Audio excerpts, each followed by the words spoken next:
What's going on, party people? And welcome back to the Nerdwide podcast, episode 164 of this here podcast. I'm your host, Tyler Haynes, with my good friend and co-host, Chris Rivers. Now, Chris, the camera could die at any moment. Having a lot of technical difficulties. My camera has been dying. It's been doing flashing green.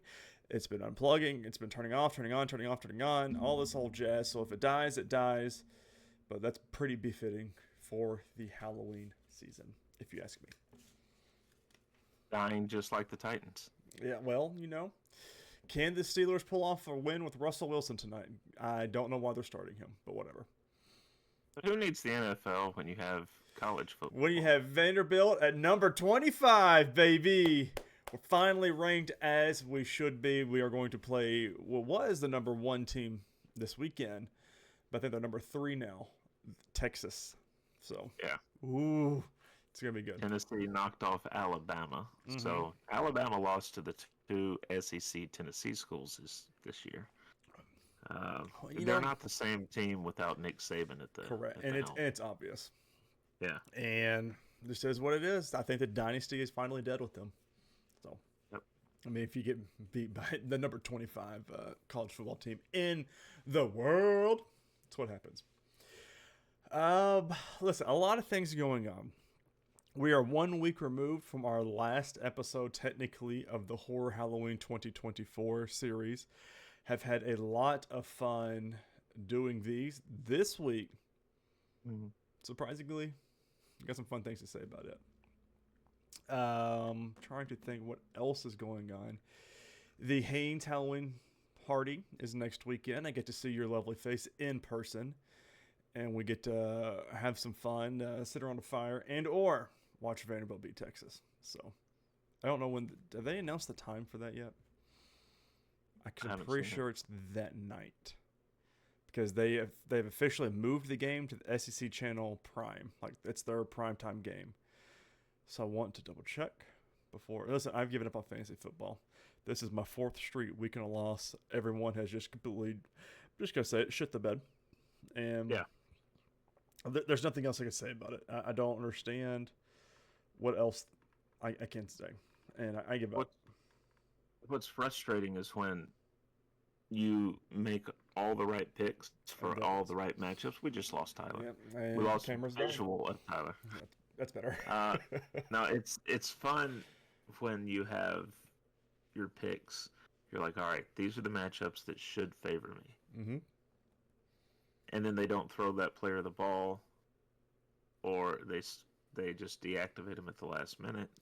Or Deebo Samuel has an unexplained illness during drills, during practice before the game, and doesn't set foot on the pitch. I mean, what's the point? I mean, I don't understand. CJ Stroud not even breaking 10 points. I'm done. I give up. I'm done. I'm done worrying about it.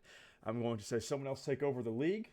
Because I'm not doing it anymore until next year. Right. So Jamie will manage the league for you. Trust me, she's given me so much just nonsense already. It's been an all-week thing. It's been a very busy week. But now, listen, it's Sunday. It's a brand new week. We get to talk about all the fun things, Agatha, Penguin, and Superman and Lois. Or all those fun things. I mean, we're about to talk and discuss and find out. The 2 movies this week, of course, are Invasion of the Body Snatchers, Abbott Costello meet Frankenstein. So, are those fun things? Well, we'll find out because we're going to get there. But before we do, quick housekeeping. Don't forget to subscribe to either our YouTube or podcasting service of your choice. If you enjoy the show, make sure you leave us a thumbs up on YouTube or give us a good rating for whatever podcasting app you do use. If you don't enjoy what you see or hear, make sure you leave us a comment down below and let us know how we can improve this show. And if you like Tyler being invisible, let us know that too. Yeah, because I mean, sometimes just my voice might be better, and I could just soothe you like this. Nice, just soothing airwaves here, just like the fall. I need you to quit doing that. Let's talk about it, Chris. You watched any TV shows? Well, Ghost came back this week, so I'm really excited about that. I haven't watched any TV. No. Well, Ghost came back. We added a new regular, we're assuming. So it should be fun. But other than that, Big Brother ended. The Big Bang also ended, but several years ago. Trying to think. And then just football. I've just been really busy with work this week. And gonna be really busy again this week. So, am I going to find time to set up for the party? Maybe. Am I going to try and get Friday off? Also, maybe. So, hopefully, one of those happens. Yeah. But something that does happen, though. Mm-hmm. Agatha All Along, episode 6. Full-on spoilers if you're new here for all of our TV shows and movies. We go through the plots, the Easter eggs, all the details you need to go, and the recaps. We're going to Deadline.com by Desi Gomez for the episode 6 of Agatha All Along. The opening scene of episode 6 shows teen getting ready for a synagogue, donning a blue yarmulke, where he performs the rites for his bar mitzvah or 13th birthday party that marks a boy's transition into manhood. His parents, played by the wonderful actors Paul Adelstein and Maria Dizia, follow him down an aisle before he reads the Torah and chants. He goes to get a palm reading from none other than Lilia Caldero and a tent at the party afterward. She predicted a long journey ahead of him, one of transformation, and the lights flicker in the tent as Lilia reveals your lifeline is broken in two after she sees the goth version of Teen in her crystal ball. Very cool. I'm still left with a lot more questions than I had answers for this episode. It opened a lot more questions than I needed. So, right. Lilia said the Tower of reversed before Billy brought her back to palm reading. I just remembered something, I think, she said. Teen didn't stay to get his palm reading finished. Lilia called him a good egg and told him to enjoy the now, which is the only thing that is certain. After Teen left, she sketched the mark that matches the sigil onto a block of wood and placed it in his suit coat pocket, which he left behind. She exits the tent, gives the coat to a woman who looks like Agatha from the side profile, who was at the party. I don't know why they would say that. Who was at the party for some reason. She says she can't remember which kid left it in her tent. Then Billy's father took the stage to say they heard something was happening with the anomaly in Westview. This was a very panicked. Everyone started getting like Amber Alerts and all those emergency alerts on their phones. Very cool seeing this anomaly from outside of it from this standpoint. Usually we're with Agent, I forget his name, which John Krasinski plays him. That's an Office joke. But we're usually seeing it from them and Kat Denning. But phone alerts tell people to go home. The party was effectively dismantled. The Agatha-like figure might have just been Rebecca Kaplan because she has Billy's jacket as they flee the bar mitzvah. I don't know why that was put in there. As police race towards the scene, Wanda's voice can be heard over the radio along with Vision. Billy pulls the wood block out of his coat pocket, looks at it, and his parents get distracted by the hex shrinking. Billy calls them to attention as they veer away from a large pickup truck and swerve off the road, brutally hitting a tree. Billy is unconscious in the back seat. His parents alive still. His face is covered in blood. That was brutal. Yeah. And a lot more brutal than I thought we were going to see. But, man, that was rough. Why was the truck in the wrong lane? Uh-huh. And I agree with that, too. Because could that have been someone? Now that we're talking about this, could that have been somebody? Well, I'd have to go back and watch WandaVision. At that point, the final episode or two, is there a point where someone hops in a truck and takes off? That's a good question. Was it the bad guy? The bad sword agent? Maybe. I'd have to look at it again as well. Very cool scene here because you hear everything goes real quiet and you hear a heartbeat and then it stops and then it kind of ramps back up and he yells Tommy. Very cool because you hear the kids telling each other goodnight as we saw in the last episode of WandaVision. Right. His hospital bracelet reads Kaplan William. His dad calls him Buddy, and he waits for Billy to point out that he doesn't normally do that. It seems like Billy can read their minds because he hears their voices as they both share a look. He tells them not to fight, but his dad says they aren't. His amnesia is supposed to subside soon, says the doctor. Armed with bouquets and get-well balloons, the parents welcome back into their house. And while he looks at photos on the wall, it seems he feels out of place. Then the dog, Greg, catches Billy by surprise and barks at him like he's a different person. Who names their dog Greg? Lame people. I mean, what kind of world? That was the atrocity in this episode. Yeah. Billy yells at his parents to stop worrying because he can hear their thoughts again as they voice concerns about him in their inner monologues. Maybe I just need to see my room, he says to his mom. But she doesn't say it out loud. He volunteers to go up alone. Billy's bedroom contains posters of Harry Houdini, Alice in Wonderland, The Wizard of Oz, and more. He stares at a photo of himself with his parents at what looks like Hawaii. Then he looks in the mirror and says, "My name is William Kaplan," 3 times as if trying to convince himself of this.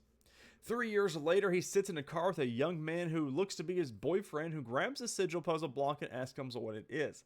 The boy asks if Billy has solved it, but he says it's impossible. Billy hears the guy's inner thinking of saying, "I love you" to him. He hints that something happens to him when he's around people who have intense feelings. He says he died the night of the car accident and he was different when he came back. He says, "I'm not William Kaplan, at least not entirely." He still doesn't remember anything before the accident. He wants to know this, and the true to him because I love you too.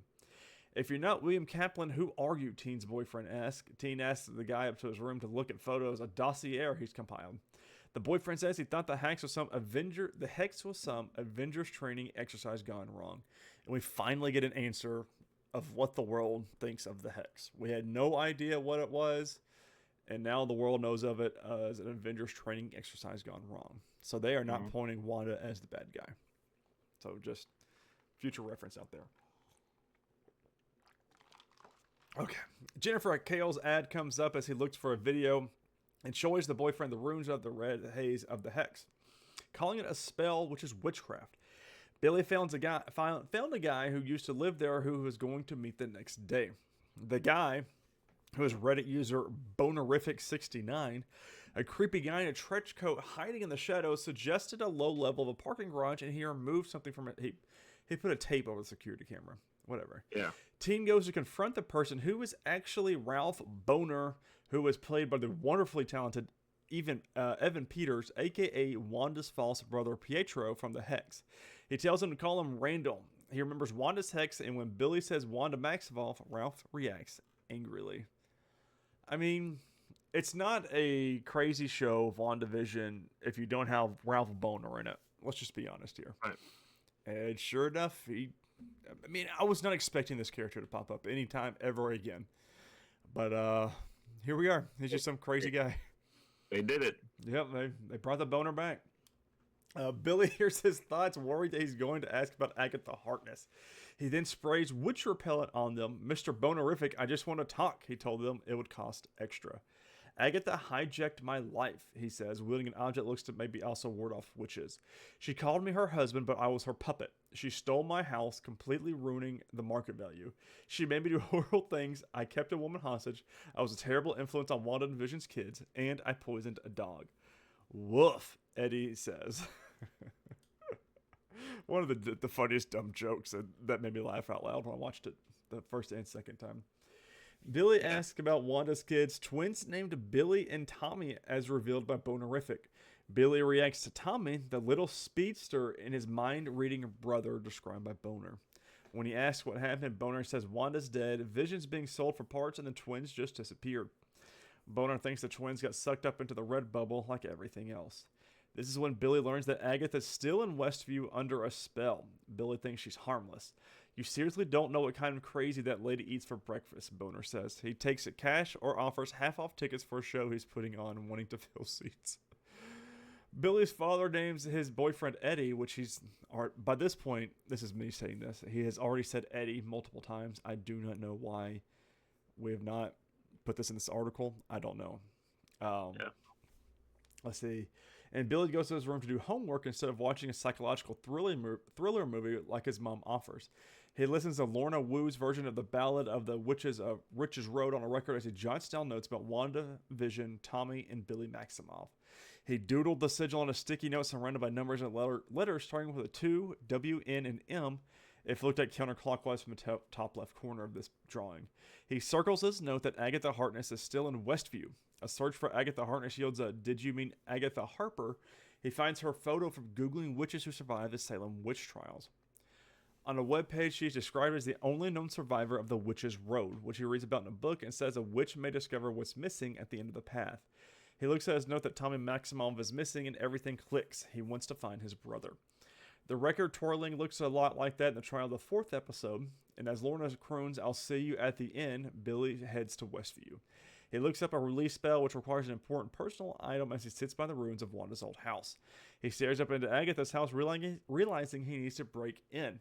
A text message from Eddie reads, "You're my black heart emoji," echoing a potential Mephisto connection or some other Easter egg, as we've seen black hearts referenced a few times now on the show with Rio Vidal and Sharon Davis. Billy crawls to the upstairs window of Agatha's house and looks through her closet and wardrobe for something personal. He pulls out a brooch with a maiden, mother, and crone on it, knocking over a lamp, which brings Agatha upstairs, as we did see in the first episode. Mm-hmm. The scene when she chases him replays, and he checks to see if she's okay and begs her not to call the police because he can't have a criminal record. He says, she says he'll stop if she. He says he'll stop if she stops. That's a weird way to write that. Then he runs into the open front door of Sharon Davis's white Mercedes. Instead of getting hit by it, she calls him a hooligan. Back at her house, Agatha, still in detective mode, wears a Boner Family Reunion t-shirt. She also has a pair of pliers in her pocket that she pretends is a gun. "I came here with the unorthodox spell to release you," Teen tells her. "Kill him, maybe not with the physical violence," and she hits him on the way to get him a glass of water. He plays along with the detective bit. "I feel like you typecast me as a mouthy teen that didn't kill the victim," he said. This interrogation, which took place in her home, which was what envisioned as it saw the police station, hence the painting on the wall between them. She completely made up Billy's goth teen attitude. She then puts the photo of flowers down on the table, and he points them out as her as such. When she looks at the painting and he changed the release spell, Agatha duct tapes his wrist and mouth and throws him in the closet. Billy says that power is what I'm missing. He said the first time when she asked him who he was, "My name is William Kaplan." And then when she asked him again in the first episode, he says, "I'm Billy Maximoff," which is so cool. I really liked this part of seeing the first episode from his perspective, because, I mean, he doesn't have a sigil on him. So I'm still confused of who put it on him. Because I thought it was it Lilia? Liliana, yeah, or Lilia. Mm. Yeah, she created it because she saw who he was. So that's gonna get concerning for the next episode. I feel like when her and the other one come back out of the little tar pit. Yeah. Because I do wonder if she is someone else more than we think she is. So it's possible. I mean, we'll see. Really. Back to this is probably my favorite part of the whole episode was this scene. Back to the Witch's Road, Agatha crawls out of the mud Billy previously sunk her into in episode 5. The sludge is steaming and powerful. She wipes it from her face and finds Teen looking at the wooden sigil tile, crushing it in his hands, signifying that the spell is no longer needed. He no longer wears his blue crown from last episode, which I thought was kind of weird as well. That was quite a debut, Agatha says. "Power is what I'm missing," hardly mocking him from what he said earlier. Billy asks her when she figured out his true identity. She says he and his mother have the very obvious tell. "I wasn't sure until you, explosive magic imitation. It's nice to see you again, Billy." He says, "Billy, William, you can hear me now," as Agatha looks to be tearing up, which it was really weird to me because she clearly was tearing up. Now I'm confused why. I don't know if she was like holding on to potentially not being Billy and she thought it was her son, but I don't really know. Maybe. Lily and Jen, what you did was, well, life goes on. She counts how many people she's killed. "I'm not like you," Billy says. So what's your response? "Where have I heard that before?" Agatha asks him how he came by the fresh body he's wearing. "Don't you dare feel guilty about your talent. You survived like witches have been doing for centuries. You saw an empty vessel and you moved in, so you broke the rules. That's what keeps you alive. That's what makes you special, makes you a witch." He acts like he doesn't need her anymore on the road to finish the trials. "I don't know if I ever did," he says, "but he can't cast his magic." Agatha laughs. What does Billy Maximoff want at the end of the road? Big magic is already in the bag. Is it to find Mama? No, she chose a town of strangers over her own flesh and blood. What about Robopapa? Who knows where he is and in how many pieces? Who's left? She speculates. "You're after Toby," she says. "Tommy," he corrects her. "He's out there. I can sense him." Billy tells Agatha he does not trust her ever, and she says, "Got it. Let's go find the next trial. Last one there is a nice person." And very cheesily, this is the only part I did not like of the whole episode. Billy says, "I was never a nice person," before he follows her further down the road. No, he says, "I'm not that nice." Sorry. So, this author here of this article leaves out some of the good stuff, I feel like. The younger Wu, who died last episode, was also a police officer that comes and rescues him from the crash. But the big thing was Agatha said something to me, which is where I think Wanda's going to come back into play here. She says, everybody can hear you. Because she said, you're so powerful or whatever that everyone can hear your heartbeat. So I'm like, aha. That's where Wanda comes in to find her son. So, yeah. But I do really wonder what he's after at the end of the road. I think Tommy's a red herring potentially, but I really don't know because Billy was 8 when WandaVision ended, so he's like 11 or 12, which is why he's very kid-like in some scenes. It's kind of cool, teenagery, if you will. But overall, a good episode. Yeah, I liked it. A little bit longer this week. Well, it's not hard to beat 23 minutes. I don't think it was as impactful. No. Well, we were due for a flashback episode, though. Yeah. And I'm glad it worked. I really did like it because we did see, because he has met all the witches in a sense before making the coven. So it's like, who is at play here? Because I think there's other powers at B. Well, you know that aren't they still planning to do the series with White Vision? I think so. That hasn't been scrapped yet. No pun intended. Okay. Got him. So could that tie in at the end of this somehow? Or sure it could. I for sure think we're getting Wanda back. I advise everybody to not watch the mid-season trailer that they showed because it did have a little bit of spoilery stuff in it. So that came out before this week's episode. But I do for sure think we're getting her back. I just don't know when or how. I for sure think it's at the end, though. Like maybe 2 seconds of it. But we are really setting up the Young Avengers with Billy here. So, what are the odds that we could see a tie to Strange, like maybe Wong or Clea? Oh, we need Wong. I think Wong's a better bet than anybody because we've seen him in how many series so far? Benedict. So I mean, I think we'll see him a lot more. I wouldn't be mad at it. No, I mean I'm never gonna be mad to see more Wong. He could act as the kind of the Coulson or the Fury. Yeah. Bringing some of these magic people together. God, that's gonna be awesome. That's gonna be a lot of fun if it is true.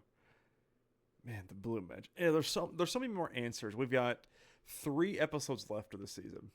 Mm-hmm. And what do we? Yes, because I keep thinking next weekend. Well, this weekend is Halloween, but it's not. Okay. Let's pivot here to something a little bit more dark, if you will. Pivot.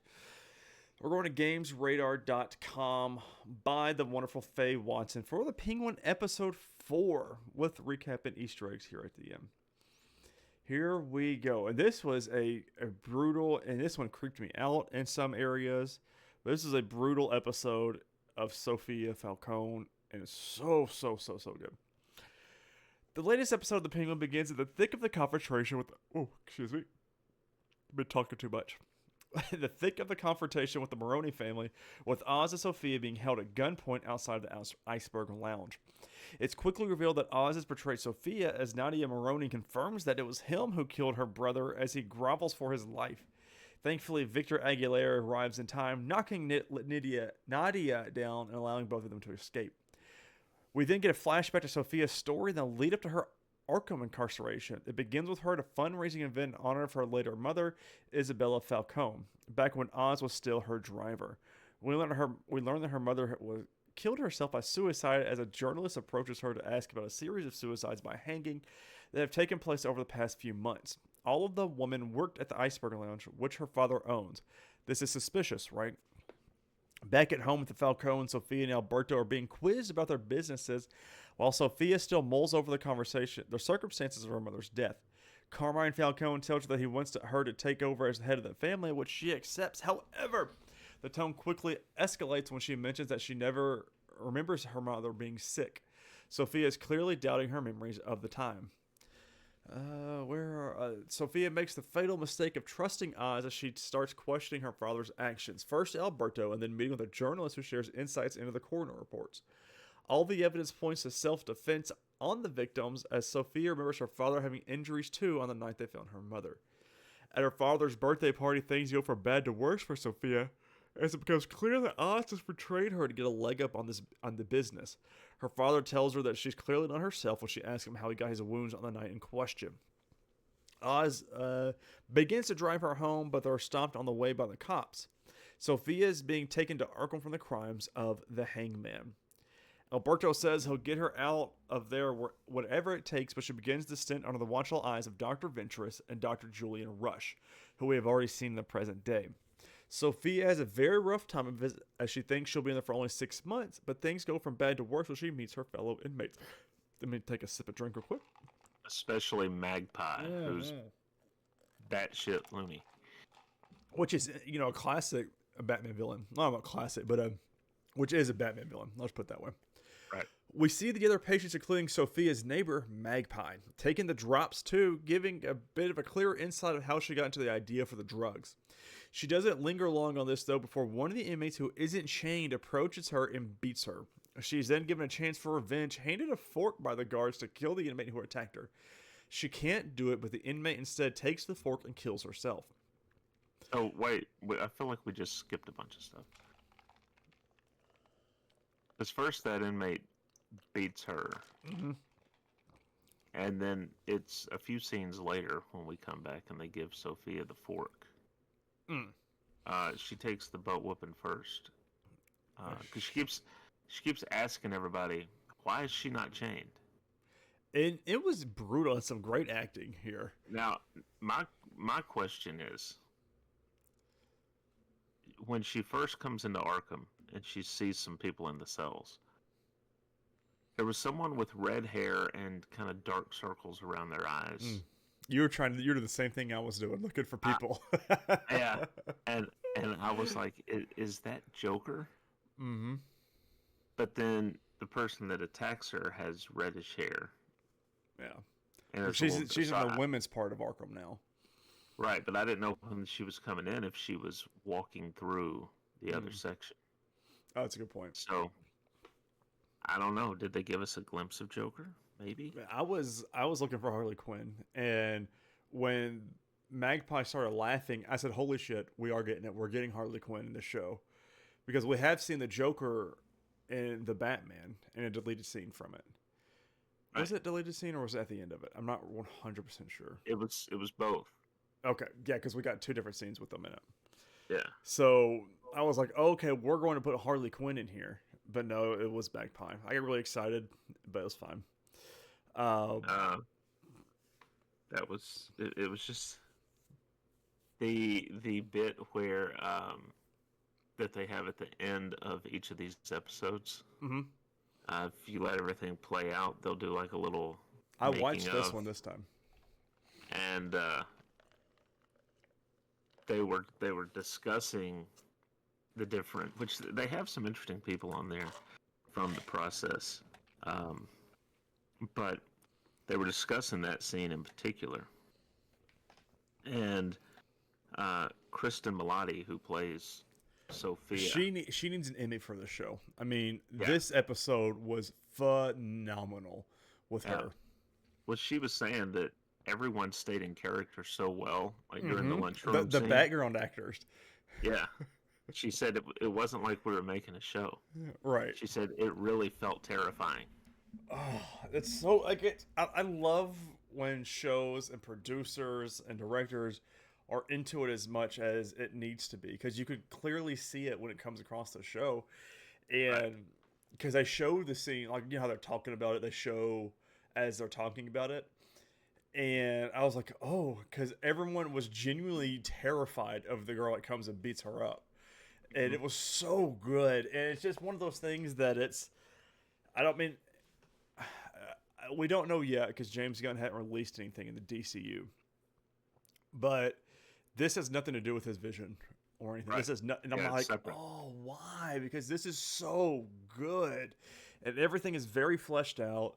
Man, it's just, and it's a lot of fun to watch. And I mean, it gets even better as we go through this episode as well. So, at the 6 months mark, no. Sophia is taken for electric shock therapy as weeks turn into months, and she begins to lose her grip and more on reality. This seems hard, but you can see Julian not liking it as well. He starts to question things. He's like, "What if she's telling the truth?" And he says, "Come on now, doctor." And Dr. Ventress does, and then keeps doing it. I'm like, oh, it's brutal. Even going back before that to when she first gets there, the treatment that they put her through for just checking her, like they very roughly pull her lips up and down to check and see if she's hiding anything. Scrubbed her hard and just very painful to keep her clean. I'm like, this is. They give her the exam, the feminine exam. Mm-hmm. And they pulled the speculum out, and you heard her cry. And I was like, ah. Yeah, because they weren't easy with her at all. No, and I wonder if it's because of her dad or if it's just how the staff is, which I imagine is probably just the staff. Yeah. So, at the 6 months mark, Alberto reveals that she is not getting out yet, and even worse, will be stuck here without trial. "I'll get you out of here," he tells her as she heads back into the hospital where Magpie is waiting for her. But Sophia is now paranoid, thinking that she's being spied upon. She kills Magpie, slamming her head against the canteen table. Awesome scene. Brutal, but an awesome scene. She finally just snaps. I mean, there's no hope. And she holds up hope for this whole 6 months thing, and there is none. So, it's so good. We then cut to present day when Sophia is recovering on Rush's couch, revealing the Oz betrayal. She then asks him about their time in Arkham. What did it feel like to watch a person unravel? Sophia questions him, revealing she was in Arkham for 10 years. "Men are always lying to me," she says. So then goes to the Falcone home where everyone is sitting for dinner to confront them about betraying her. "I trusted you, I loved you, and yet not one of you tried to help me," she tells them all. Sophia then starts her plot for vengeance, taking Camille's young girl outside the greenhouse where they have a sleepover. When she's fast asleep, Sophia goes back inside and gasses all of the family, killing them all apart from her uncle. The last little bit doesn't really say it. The dinner scene was very, very, very, very well done and very cool. And you're talking about in the little after the episode, they made her makeup very, not crazy, but very powerful. I forget what the word they used. Her hair all crazy because they interviewed someone from the makeup department, the hair department, and the wardrobe department, and it's just they all reflected her personality, and it's just very cool in the way she killed everybody because she was smoking a cigarette but left the window open. I was like, okay, so what are we doing here? But then we found out that's why she left the window open so the gas wouldn't affect Uncle Vito or Viti. So she could question him. And I'm like, oh, this next episode's going to be so good. But she makes sure to take her niece, I think it was, out to the greenhouse so that she wouldn't be killed. Yeah, she's not going to kill a kid. No. Summer Gleason, I'm on the Easter eggs here. Summer Gleason, the journalist who confronts Sophia at her mother's fundraiser, works for the Gotham Gazette, which is the major newspaper in the city in both the comic books and in the Wire Batman series. She's also a character in Batman the Animated Series who makes it her work mission to find out who the Batman really is. We do see Dr. Ventress, Sophia's psychiatrist. Dr. Ventress has some potential comic book links. There's a character in the Batman comics called Floyd Ventress, who is a criminal who served time at Gotham State Penitentiary before taking on the villainous identity of Mirror Man. And then, of course, Magpie. Another character who Sophia encounters in Arkham is Magpie, who is a DC supervillain who targets jewels. First introduced in 1986, the Man of Steel #3, the character has been an adversary to Superman and Batman over the years. However, after she meets an untimely end here, it seems her criminal days are over. Phenomenal episode, though. Like, this was very well done, very dark, but we understand why she is the way she is, and she did not murder all those people. And Oz, above anybody else, should know that. I would have to go back and see the past 3 episodes to see if he does, like, if he mentions her doing it, or if he's just kind of like nonchalant about his answers when he's talking to her about it. But either or, very good, very cool. Now something I've been wanting to talk about with you all week long. Superman, yes, you and only you. Aw, that's sweet. Superman and Lois Season 4, Episode 3. We're going to ScreenRant.com for the recap. With the loss of Superman being felt by the DoD, that a group looking to replace this void in Episode 3. Ultimately, the DoD asked Steel and Starlight, perhaps better known by their civilian identities of John Henry Irons and Natalie Irons, to take Superman's place. Which is, I did not like this. Like, it's very rushed. Like, you're asking this teenager to come in and do this. Anyways.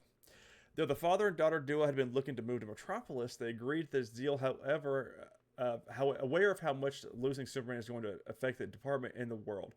This suggests the two heroes will continue to be part of the show until its finale, though it also puts them even more in the firing line when it comes to being targeted by Lex Luthor and thus Doomsday, since they'd have otherwise been moved to Metropolis and out of the fray somewhat more. In the final leg of Superman and Lois' several-year-long journey, Jonathan Kent finally finds himself equipped with his own set of Kryptonian powers.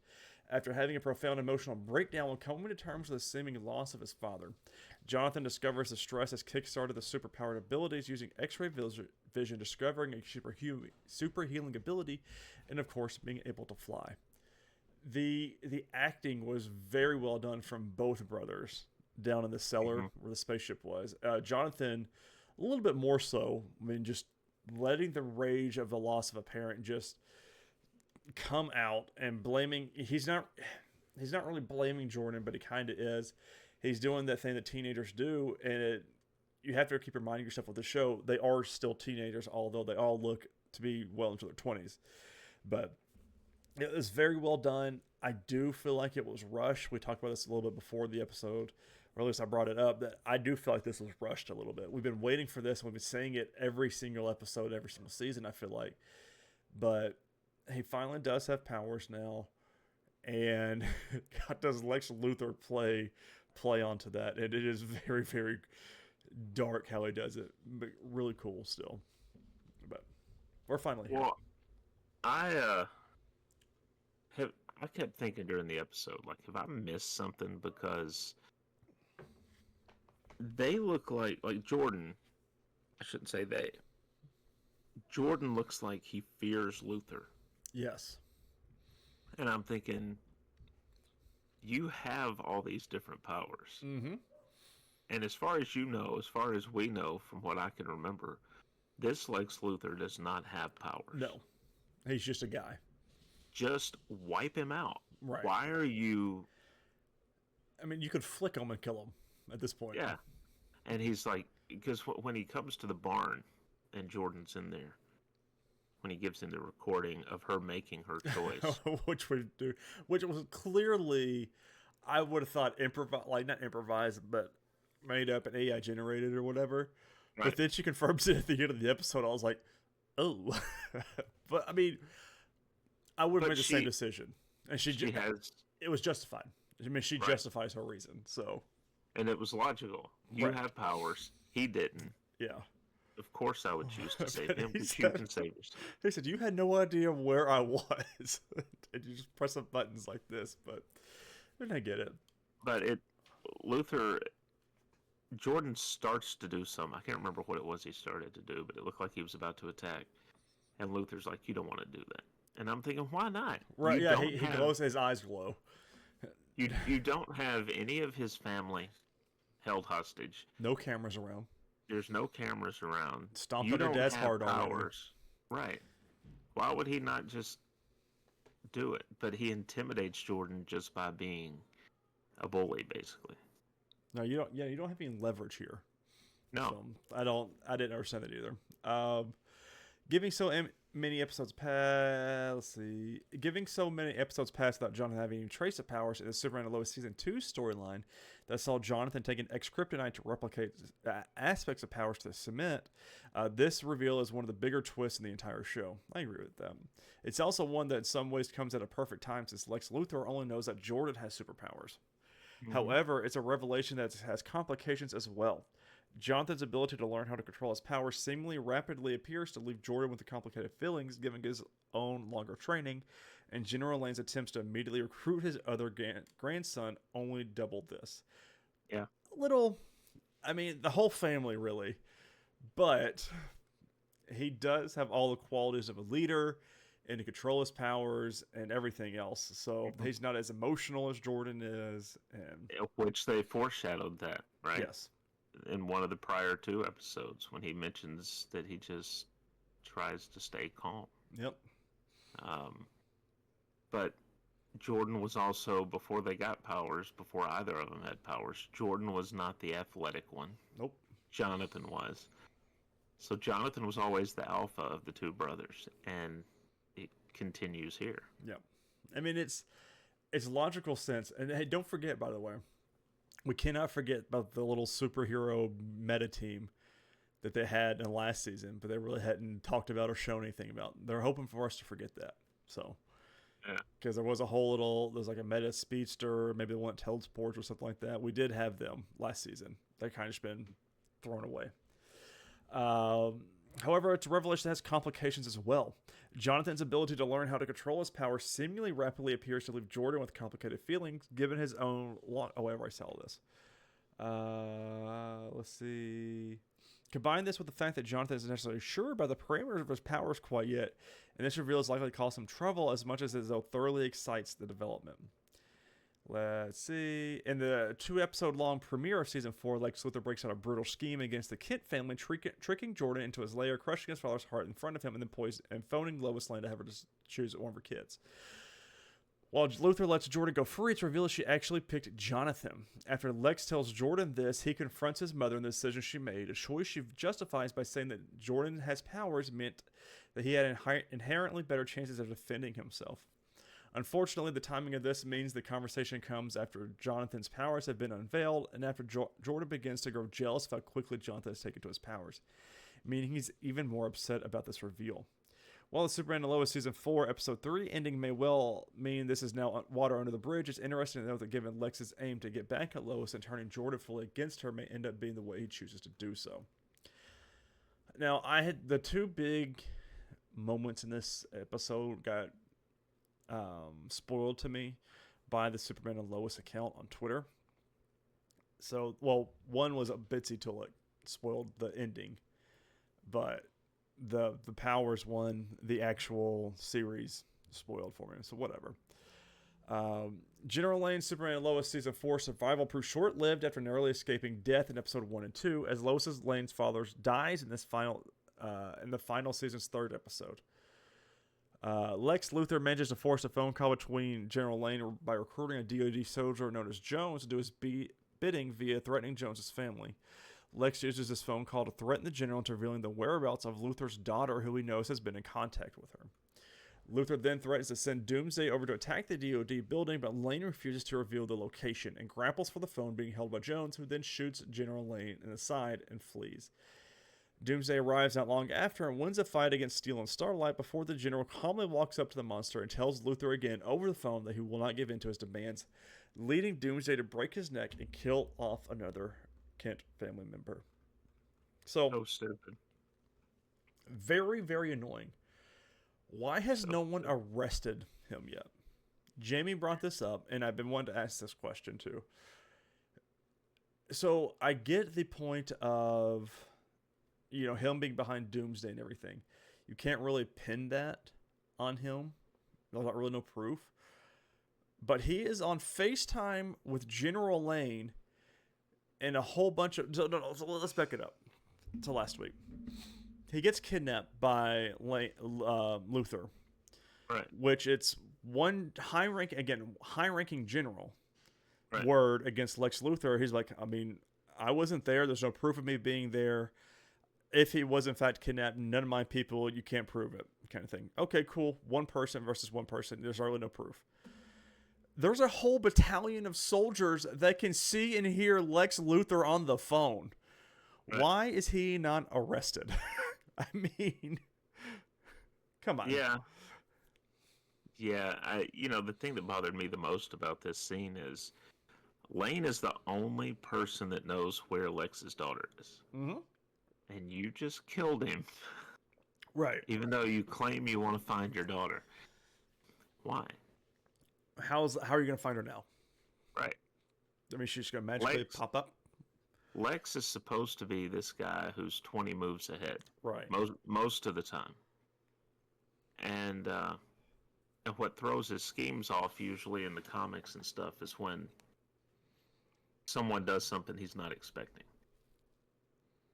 So how did he just make this big of a blunder? Yeah, I don't understand it. Like, it makes... The writing is so rushed.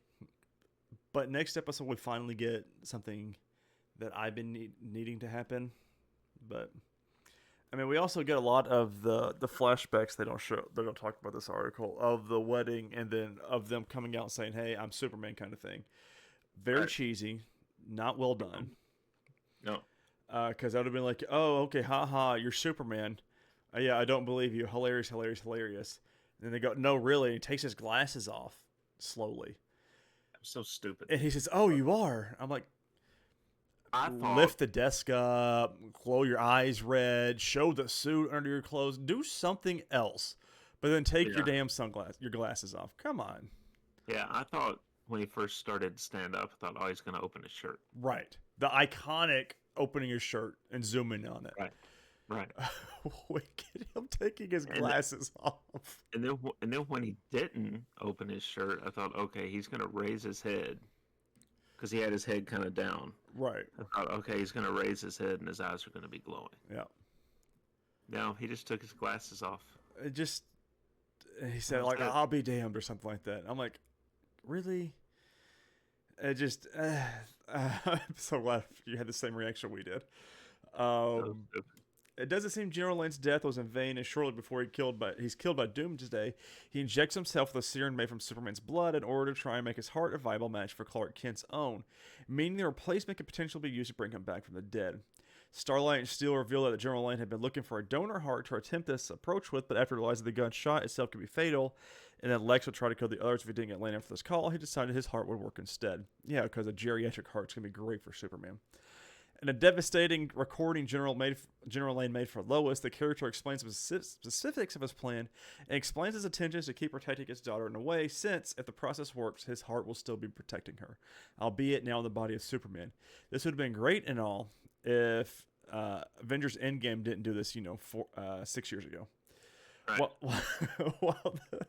While the General's body is shown in Kryptonian technology alongside Superman's as the process is to implant his heart into the Kryptonian hero begins, it's worth noting that the hologram of Clark's mother says she isn't sure the process will work and states it will take some time if it does. As such, it's not clear if the man will still be back anytime soon or even if the plan will prove successful. However, given the noble sacrifice of such a key figure in the show makes this approach possible, it would make it sense if it ends up bringing Clark back from the dead, especially since it has parallels with the comic story, wherein Clark's own father is involved in Superman's revival. Whatever the future holds, the story told in episode 3 ensures future episodes have some fascinating questions to follow up on. Interesting. I wouldn't go fascinating. I mean, I wouldn't go that far either. So, I feel like they took a show with 2.5 seasons or so of really good to great episodes, and they've just thrown it down the crapper. Yeah, I don't understand the writing here. Now, this was directed by Bitsy's husband, who of course played the main character in Grimm. As well, this episode was directed by him. It was directed well because I did watch for that in the cinematography. But the writing is just it's comical at this point. Honestly, it is so comical. And I really don't have anything else to say about it. And I'm right there with you. It used to be a great show. I feel like we're not going to see Steel and Starlight, which is such a dumb name for her, for a while. As As soon as he said Starlight, I was like, wait, are we watching The Boys? Yeah, we're ripping off The Boys now. What are we doing? But I mean, it is what it is. Okay. Douche Canoe and Hero of the Week. Like I texted you earlier this week and we discussed earlier, I think it's fairly easy for Douche Canoe.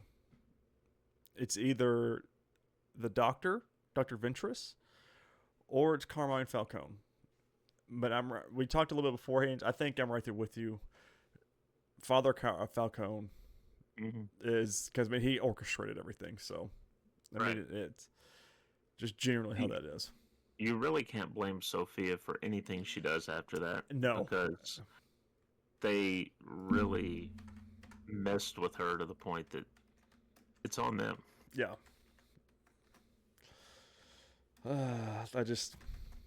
Brutal. I mean, he tortured her, made them torture her, and all this other stuff.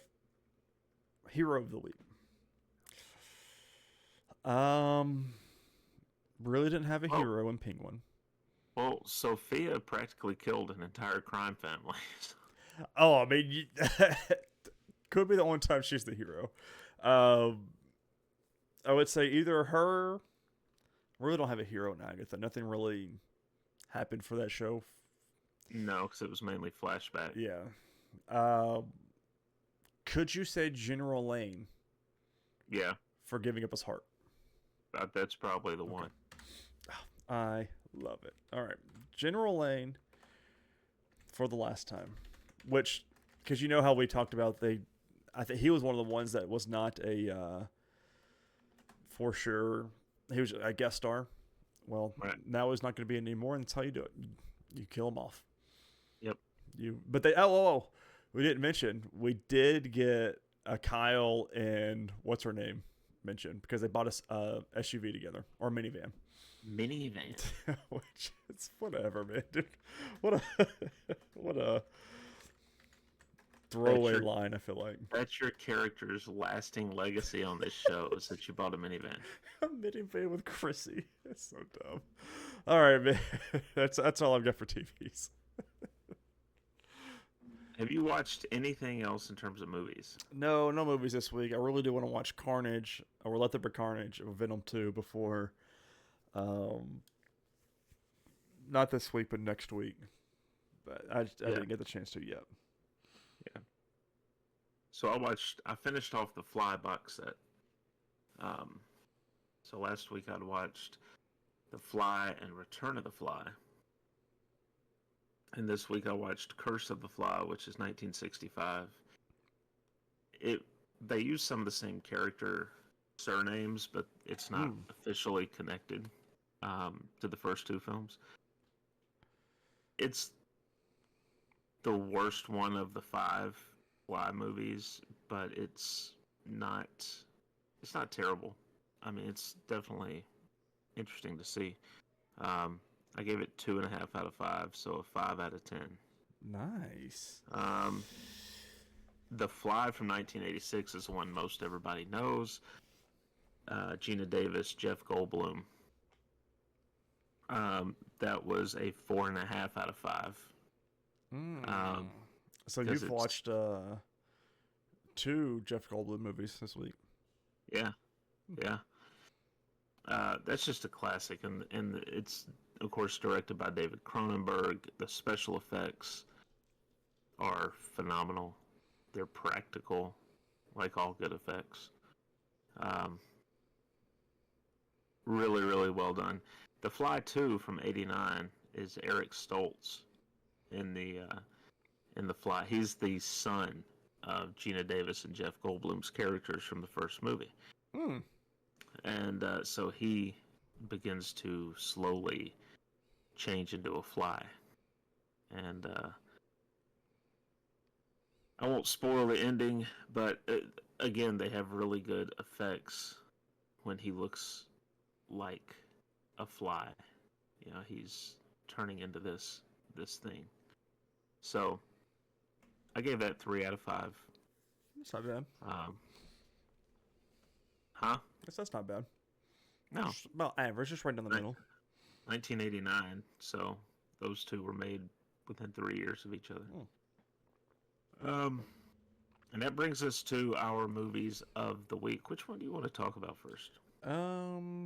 Let's do Invasion first. Invasion. So you sent me a text, and you were like, "Hey, can't find the original, so we're gonna watch 78." And I was like, "Yeah, it's been a long week, Chris. Okay, doing anyway, because that's what I was prepared to watch." So. It's been a long week. Okay. I laughed out loud when I sent that text message. By the way, when you sent that back, rather. So Invasion did have a movie in 56, I think it was, with the original. It starred Kevin McCarthy, who makes a cameo in this film. But the remake that we watched was released December 22nd, 1978. Ran 115 minutes. I thought it felt pretty good as far as its pacing. Yeah. It does not mention the budget, but it does mention it made $24.9 million at the box office, which for 1978, great. It was pretty good money. So we will get into this. It does start. Let's run down some of the cast. Donald Sutherland is in this. Brooke Adams, Jeff Goldblum, Leonard Nimoy, Veronica Cartwright. Kevin McCarthy, as I said, plays they called him the running man in this, but he was back from the original. The director of the original, Don Siegel, was the taxi driver later in the movie. That's pretty cool. Yeah, I really like when they do stuff like that. All right, so an amorphous parasitic alien race abandons its dying planet and travels to Earth, taking the form of small seed pods with pink flowers upon settling. Elizabeth Driscoll, a laboratory scientist at the San Francisco Health Department, brings one of the flowers home and shows it to her boyfriend, Jeffrey. She awakens the next morning to find him being cold and distant while putting debris of the glass that once held the flower pod into a garbage truck. Elizabeth confides to her colleague and friend Matthew Bennell about the unsettling changes in Jeffrey and that she fears he's an imposter. Elizabeth mentions following him and seeing him secretly meeting with people that she doesn't know. Matthew advises Elizabeth to talk to his psychiatrist friend David Kibner, to which she reluctantly agrees. On the way to Kibner, a hysterical man warns Elizabeth and Matthew of danger as a mob pursues him. This is the Kevin McCarthy appearance. The couple follows the mob only to find his dead body surrounded by emotionless onlookers. At Kibner's book promotion event, Matthew finds his friend Jack Belicec, which is Goldblum, an aspiring writer, while Elizabeth meets Kibner, who reassures a woman who claims that her husband has changed. Kibner brushes off both women's concerns, insisting the behavior is just a case of non-commitment. Elizabeth is convinced to return home to Jeffrey. Jack returns to the mud bath spa he runs with his wife Nancy, the two, which is really weird. That's so odd, man. The two find a mysterious embryonic adult body resembling Jack and call Matthew to investigate. At the disturbing discovery, Matthew goes to warn Elizabeth, but discovers a semi-formed duplicate of her near the bedroom where she's sleeping. Matthew rescues Elizabeth and alerts the police and Kibner about the events, but when they arrive, Jack and Elizabeth's duplicates have disappeared. Every scene that there's a disappearance of a body in some way, shape, or form, there is a garbage truck. Yes, we did notice that last night. The garbage truck is disposing of it all. Elizabeth suspects the flowers are involved, but is unable to examine one at the health department offices. In the meantime, Matthew tries in vain to alert the authorities. After encountering several doppelgangers, Matthew, Elizabeth, Jack, and Nancy hide out in Matthew's apartment. They call Kibner, who promises to help, but later enters a car with other duplicates. As the group fall asleep, big flower pods emerge from the garden and start birthing their replacements. They wake up, and Matthew destroys his own replacement in time, but they quickly realize duplicates have taken control. Before it even gets to this point in the movie, you kind of feel the sense of helplessness. Like these folks are pushing back. They're trying not to get overtaken. But it's also a case of so many people already have been. They're starting to figure out that they've infiltrated the police department and everything else. The phone companies. Unless you can get to a remote island, you're pretty much done. The pod people, the fully formed alien replacements, pursue Matthew's group. Jack and Nancy create a distraction, sacrificing themselves, while Matthew and Elizabeth take refuge at the health department, where they each take speed to remain awake. Jack and Kibner's duplicates ambush and inject them with sedatives, needing the victims to fall asleep to be fully replaced. And that was one thing, like, as soon as they started injecting them, I'm sitting there looking at it going, Well, they just took speed. Yep. So I'm going to guess that's going to counter the effects of the sedative. I imagine that's how they wanted it to work. But it's right. Very weird doing an upper with a downer like that. So, I mean, it's usually like very horrible for your heart. So, but the movies. Right. Kibner's duplicate explains the aliens' plan to replace humanity with serene, emotionless duplicates whose only goal is survival. Matthew kills Jack's double, unlocking Kibner's in a freezer, then escapes with Elizabeth. So, it's interesting. If your goal is survival, can you survive if you're emotionless? Right. Because if you're emotionless, how big is your fight to survive going to be? See? Although it kind of gives it away, because Kibner, when he's locked in the freezer, he suddenly has emotions. Yep, and you can see it all over his face. Yeah. Matthew and Elizabeth find Nancy, who manages to trick the pod people by hiding her emotions. The three try to blend in among the duplicates. This works until Elizabeth sees a dog-human hybrid, which looked freaky as everything.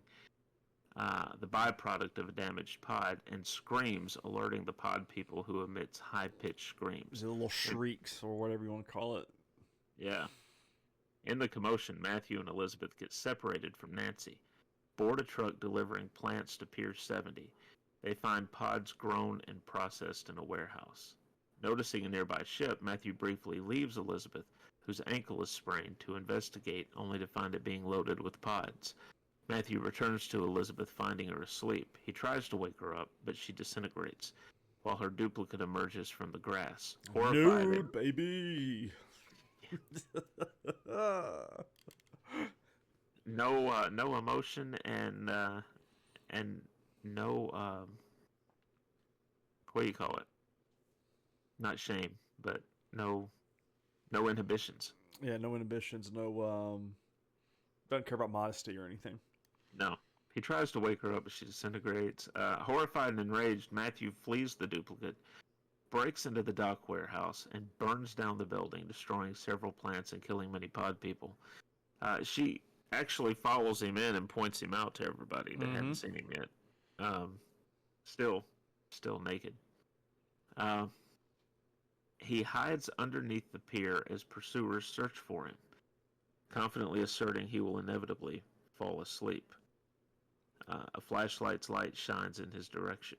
Later, Matthew stands in the health department, acting emotionless among the duplicated employees. While outside, he finds the real Nancy, still posing as a duplicate, and she approaches, expecting him to be the same as her. To her horror, he points at her and emits the duplicate's high-pitched scream.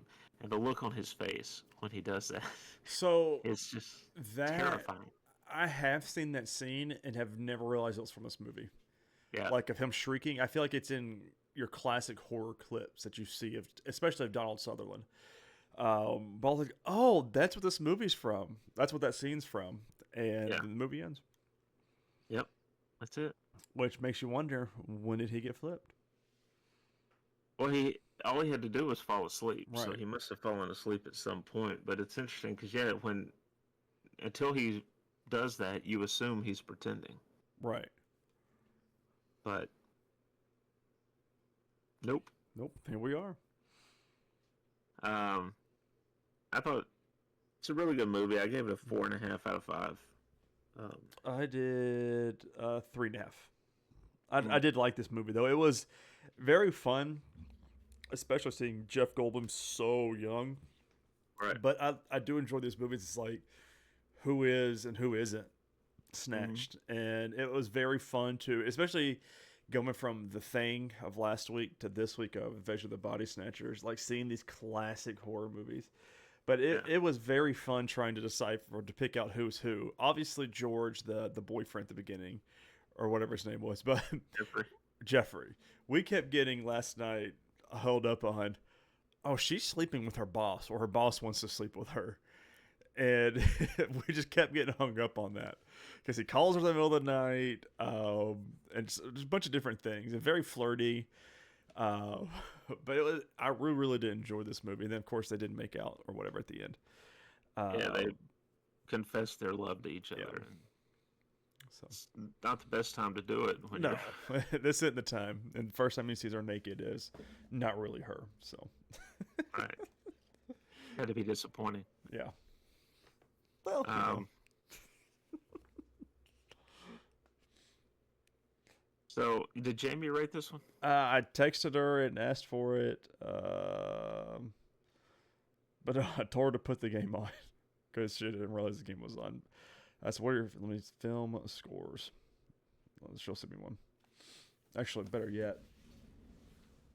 Jamie, what'd you give the Invasion of the Body Snatchers? We're recording live, folks. Yes, Jamie. It's always out of 5. Okay, thanks. She gave it a 4. Huh. So, yeah, she was glued to it all night, though. But I mean, there wasn't much else to do when we were out there by the bonfire. So yeah.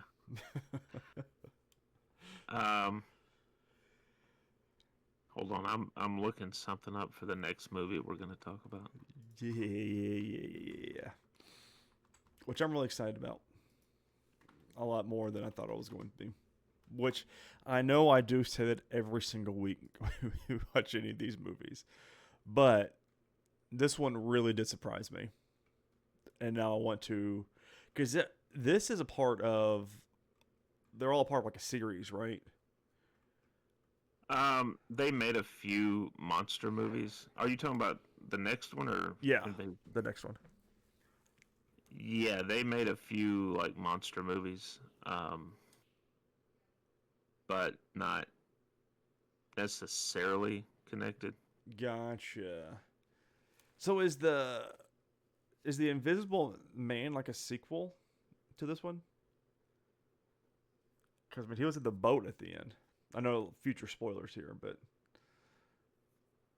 no, because it's recast. It's done completely different. Okay. Yeah. So the next film we're going to talk about is Abbott and Costello Meet Frankenstein from 1948. And they mention the budget here. And I want to so $792,270 in 1948 money. So a decent budget. $3.2 million at the box office. In 48 money, and in current money, that 3.2 million would be 41.8 million. Good Lord! So a profit, a little bit. Of course, it stars Bud Abbott, Lou Costello, Lon Chaney Jr., Bela Lugosi, Glenn Strange is Frankenstein's monster, Lenore Albert. So, a nice cast. They get Chaney and Lugosi back for their monster roles of the Wolfman and Dracula. It's not a huge plot, really. It's kind of simple with a lot of comedy thrown into it. It's a nice film to break up some more serious horror content. Mm-hmm. It had like that early like campy, right. Fun to it. Yeah. Larry Talbot makes an urgent phone call to a railway station in Florida where Chick Young and Wilbur Gray work as baggage clerks. Talbot tries to warn Wilbur of a shipment due to arrive for McDougal's House of Horrors. However, before he finishes, the moon rises and Talbot transforms into a werewolf, causing Wilbur to think the call is a prank. Meanwhile, McDougal demands the crates be personally delivered to his wax museum. Chick and Wilbur deliver the crates after hours. They open the first one and find Dracula's coffin. When Chick leaves the room to retrieve the second crate, Wilbur reads the Dracula legend and the coffin suddenly opens. Dracula sneaks out. There's a lot of back and forth there, where he first sees the hand, and every time he calls Chick back in, everything's normal, and Chick kind of dismisses it. Wilbur's so frightened he can barely articulate his call for help. When Chick returns, he refuses to believe the story.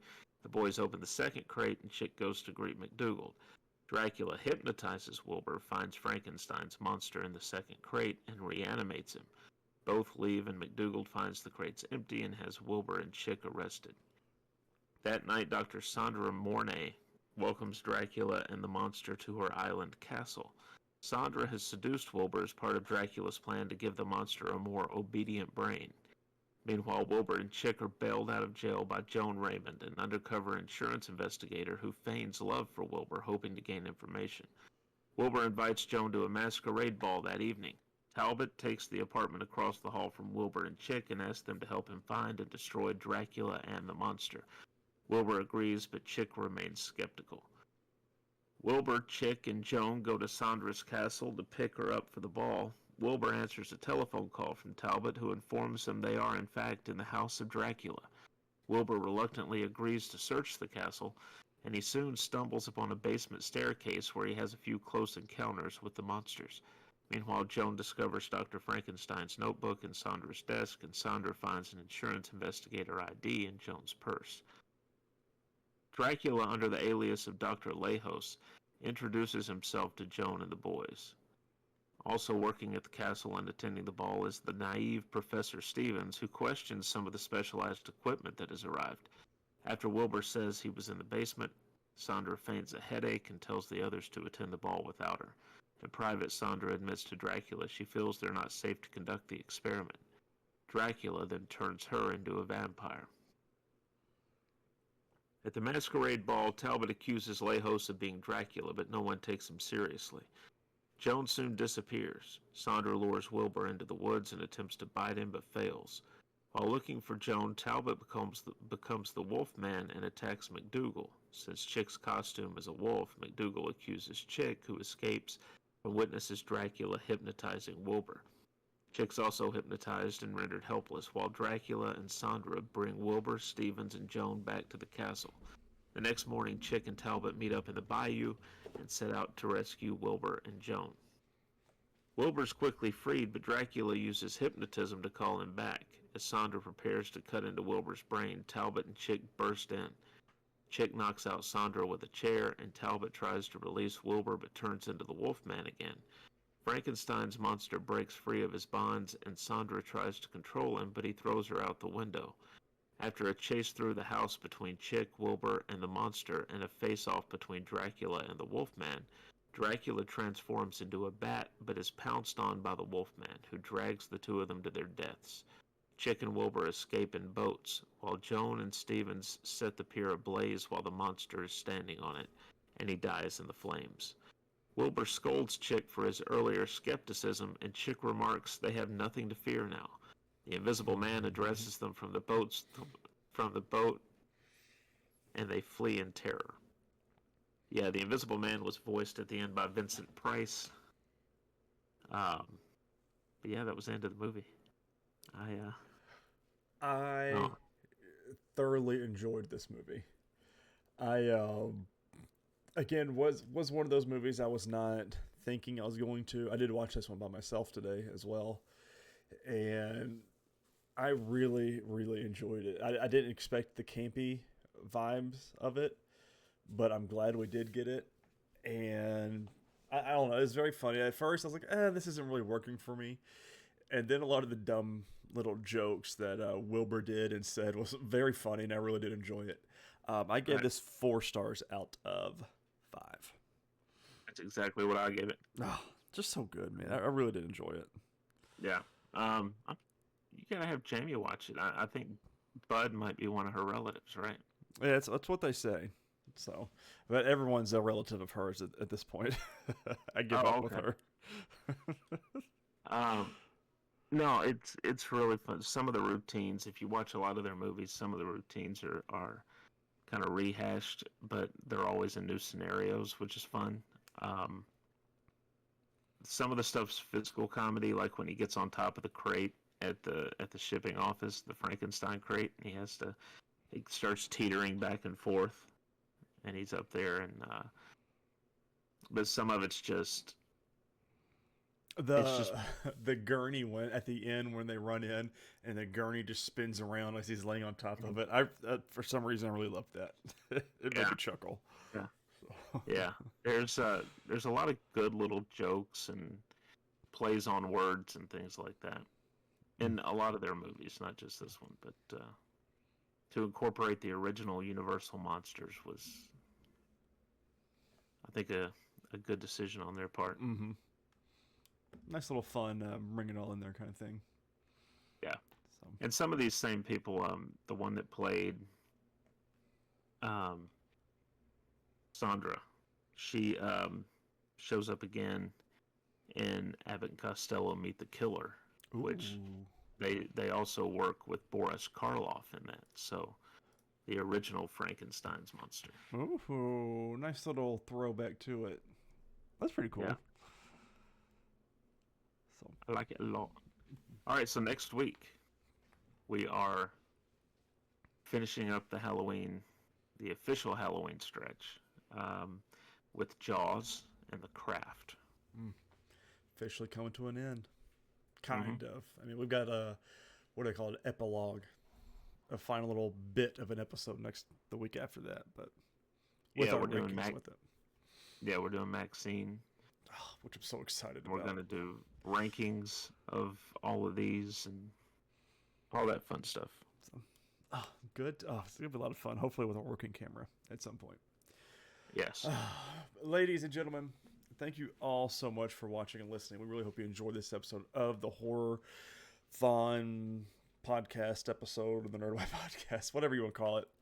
Don't forget to share it on all your favorite social media platforms. We are literally everywhere where it comes to the podcast services, Spotify, iHeartRadio. I mean, we're literally everywhere. So just make sure you follow us on there in all your favorite podcasting services.